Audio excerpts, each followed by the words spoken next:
E aí galera do YouTube, meu nome é Newton. A gente vai continuar aqui agora com o nosso terceiro vídeo tutorial sobre desenvolvimento para o iOS, diretamente para o canal Mr. Apple BR. Bom, nesse vídeo eu vou estar continuando mostrando para vocês alguns arquivos bastante úteis que vocês devem dar uma olhada, certo? Que estava no link que eu mostrei para vocês também no primeiro vídeo tutorial, que se vocês não assistiram, eu recomendo que vocês assistam.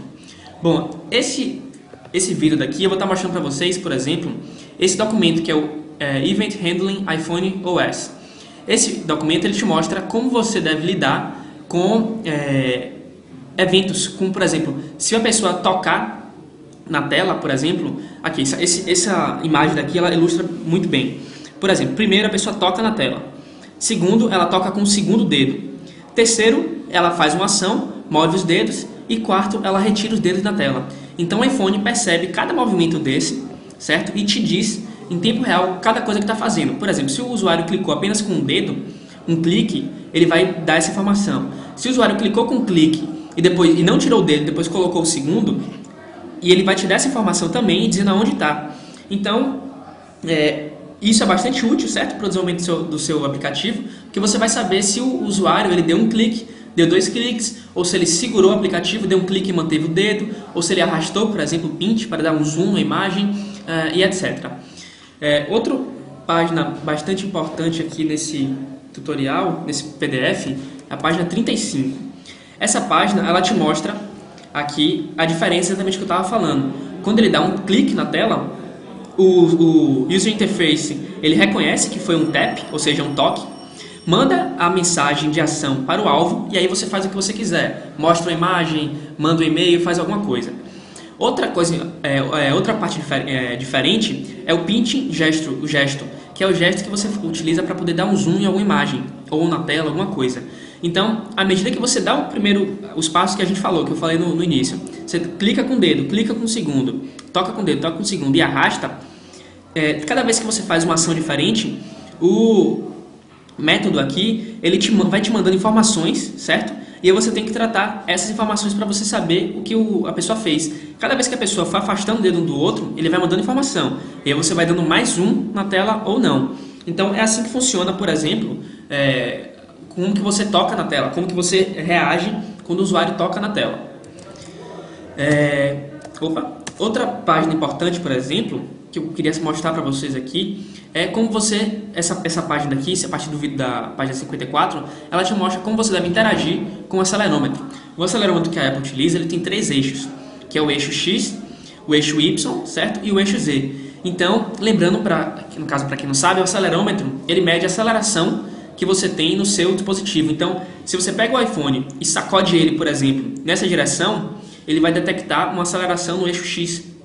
E aí, se ele detectar a aceleração no eixo X, você pode fazer alguma coisa, como por exemplo, sacudir uma imagem na tela, ou então no jogo isso pode ser bastante útil. E, bom, por esse documento daqui tem outras informações também que você deve dar uma olhada, certo? E eu queria falar simplesmente dessas coisas que eu citei. Outro documento bastante importante é o de cá.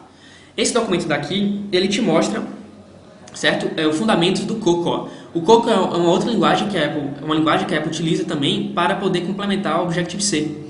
E ela utiliza, essa aqui é uma imagem, um fluxograma que ele mostra a hierarquia da classe NSObject. Ela te mostra que todas as classes, todos os objetos vão herdar da NSObject. E ela te mostra todas as classes, por exemplo, User Interface Acceleration, que é o acelerômetro, na verdade aceleração. Esse aqui, User Interface Acelerômetro, Color, Device, várias informações. E eu queria falar uma coisa para vocês.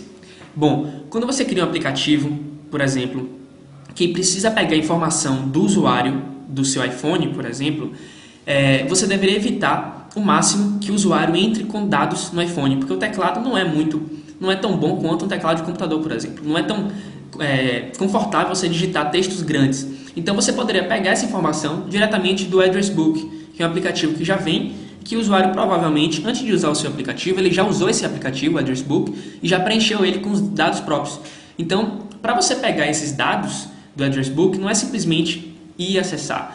É o seguinte, quando você cria um aplicativo, ele fica no que a Apple chama de Sandbox, que é uma caixa fechada, que você tem acesso a simplesmente as coisas que você cria nessa caixa. E fora dessa caixa, tem uma outra caixa fechada. Eu falo fechado por questão de segurança. A Apple faz isso por questão de segurança. E nessa caixa fechada tem as informações que outros aplicativos utilizam e que você não tem acesso diretamente. Isso facilita, isso na verdade possibilita a Apple a ter uma segurança maior e que um aplicativo, no caso falso, acesse informações que ele não deveria acessar. Então, aqui estão, certo, alguns objetos que herdam da NSObject, como por exemplo print paper, aí print paper, responder, aí responder vem para view, que você pode, por exemplo, clicar na tela e ele responder. Aí do view ele vai para control, e de control, por exemplo, ele vai para botão. Então, tudo que a classe botão tem, a classe control tem. Tudo que a classe control tem, a view tem. Então, por exemplo, um botão, ele herda da control, assim como o slider herda da control. Então, tudo que o slider tem, o botão tem, menos o que caracteriza ele ser um slider. Entendeu? Então, essa é a vantagem de você herdar. Que você, por exemplo, quando cria um botão, ou você cria um slider, todos eles herdam da NSObject. Só que a diferença entre eles é que o botão apenas é clicável e o slider você pode clicar e arrastar ele para fazer, no caso, fazer alguma ação. Outra página importante que eu queria mostrar para vocês é a página 74. Nessa página 74, ela mostra como a Apple lidar com uso de memória. Bom, você vai ver, certo? Enquanto a gente for criar código, eu utilizar nomes do tipo alloc, init, retain e release, por exemplo. O que é que funciona? Quando você cria um objeto, certo, no iPhone, ele reserva algum espaço de memória, certo, para colocar esse objeto. Como o iPhone é um dispositivo relativamente pequeno comparado com o computador, você tem que se preocupar bastante com a utilização de memória. Então, quando você utiliza o método, a classe método alloc, você está alocando memória. Então, ele vai contar como o número 1. E aí, essa memória vai estar alocada no seu iPhone, vai estar sendo utilizada, e ela não vai ser liberada, porque ela está sendo utilizada. Aí você vai inicializar ela com alguma coisa. Ela vai continuar com contagem 1. E aí vai mandar ela fazer alguma coisa, imprimir algo na tela, por exemplo. Você pode ter a necessidade de reter essa memória mais uma vez por algum motivo. E aí a contagem dela vai para 2. Agora, quando você terminou de utilizar ela, você vai liberar essa memória. Então, como é que você faz?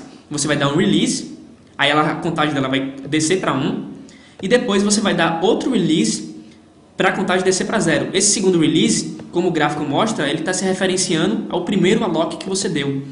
E aí, no fim de tudo, você vai dar o dealloc, que é praticamente destruir o objeto que você criou. Ele vai liberar a memória alocada. Então, é assim que o desenvolvimento para o iOS funciona. Isso vai ajudar um pouco vocês a entenderem como quando eu utilizar a lock uma vez, eu tenho que dar um release outra. Quando eu dar um retain, eu vou ter que dar um segundo release, porque se eu dei um retain aqui, eu já aloquei ela. Então, eu vou ter que dar um release para poder liberar essa memória.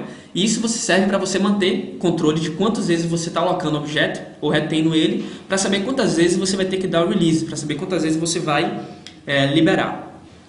Tem mais informação muito útil aqui, certo, nesses arquivos, mas eu queria mostrar desse PDF, era isso. E por último, certo, tem esse PDF aqui que é ferramentas para desenvolvimento em iOS. Esse PDF daqui ele é um pouco menor, certo? Ele te mostra, por exemplo, como é que a interface do Xcode funciona. Aqui é a área que você edita, aqui é a área de navegação, aqui é a área de debug e aqui é a área de utilitários. Eu vou estar falando mais sobre o Xcode mais profundamente nos próximos vídeos. Em outra página, por exemplo, ela te mostra como é que funciona uma tela do Xcode com algum código. Outra página, ela te mostra a interface, certo? O Interface Builder agora está integrado diretamente com o Xcode, ele não é mais um aplicativo separado. Ele te mostra aqui você rodando o seu aplicativo, as threads rodando aqui, você vai ver um pouco mais sobre isso depois. E depois como você melhorar a performance do seu aplicativo, com um aplicativo que já vem junto com o Xcode, certo? Que mostra, por exemplo, animação, monitoramento de memória, monitoramento de disco, atividade do processador. Isso você utiliza para poder, por exemplo, se você esquecer de dar um release, por exemplo, ele vai mostrar que tem vazamento de memória em algum lugar. Aí ele vai te apontar o que está consumindo memória mais do que deveria, e aí você vai, tem que dar um release aqui. Então isso serve para fazer com que o seu aplicativo seja mais eficiente. Aqui mostra como um aplicativo já praticamente feito, certo? Versão 1.0. E, bom pessoal, por esse vídeo é só, certo? Não esqueça de assistir os primeiros vídeos, o primeiro e o segundo que eu fiz, muito importante para que você possa entender. Então, obrigado por assistirem, não esqueça de se inscrever no nosso canal e até a próxima.